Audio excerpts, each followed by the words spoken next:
If you've been scrolling through endless specs, watching YouTubers hype the newest rigs, and still feel stuck wondering whether you're getting the right machine for your wallet, this review is going to clear that up. I've spent the last week setting up a few high-end desktops, reading countless forum threads, and even asking owners what they wish they'd known before they clicked buy. Link is in the description if you want to check the product details on Amazon. What I'm about to break down is not a list of numbers, but the day-to-day reality of living with a system that promises ultra performance.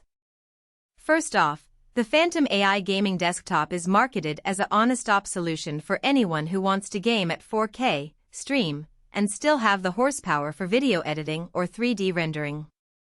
The core of that claim is the Intel Core Ultra 7265F paired with an RTX 5080.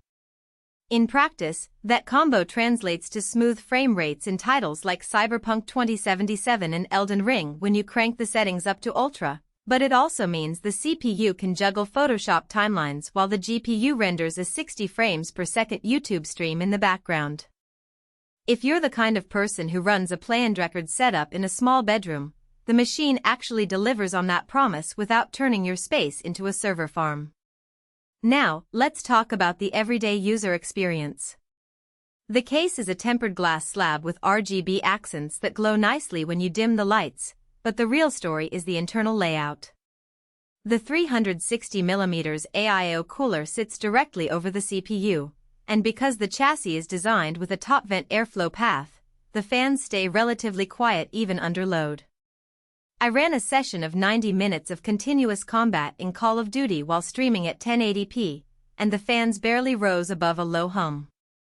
That matters if you're gaming in a shared apartment or a late-night session where you don't want to wake the whole building. Storage is another practical win.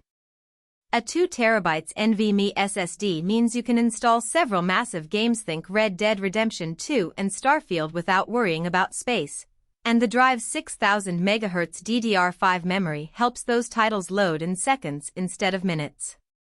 For a creator, that speed also means importing raw 8K footage is noticeably snappier than on a typical 16GB SATA-based rig. The downside?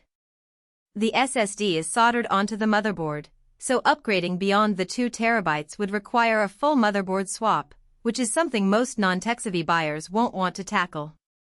Connectivity feels thoughtful. There's Wi-Fi 6, Bluetooth 5.2, a handful of USB-C ports, and a full array of USB-A slots. In my home office test, plugging in a 4K monitor, an external SSD, and a drawing tablet was a plug-and-play experience, no fiddling with drivers. The only hiccup was that the front panel headphone jack is a bit recessed, so you have to reach around a little to get a solid plug, which can be annoying mid-game when you're swapping headsets quickly. Who should consider buying this machine? If you're a serious gamer who also does content creation, the balance of GPU and CPU power makes the Phantom a solid middle ground between a pure gaming box and a workstation. It's especially attractive for people who lack the space or desire to build a custom PC but still want top-tier performance out of the box.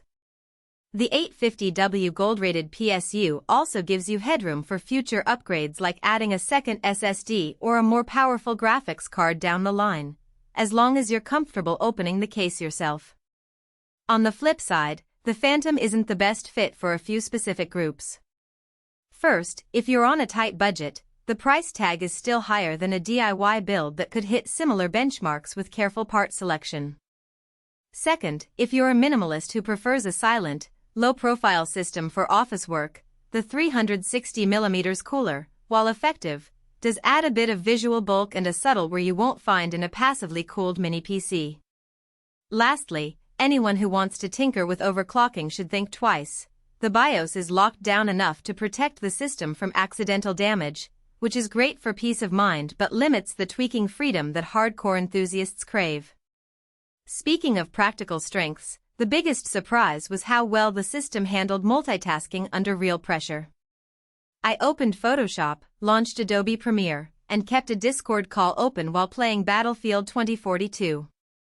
The frame rate stayed above 70 frames per second, and there was no noticeable stutter when switching windows. That kind of seamlessness comes from the combination of DDR5 memory running at 6000 MHz and the RTX 5080's dedicated ray tracing cores, which offload a lot of the visual processing that would otherwise tax the CPU. In a more mundane scenario like using the PC for a Zoom call while a family member watches a 4K movie on the same network, the Wi-Fi 6 module kept latency low, so you didn't get the dreaded frozen screen moments. On the weakness side, the machine's glass front is beautiful but also a fingerprint magnet.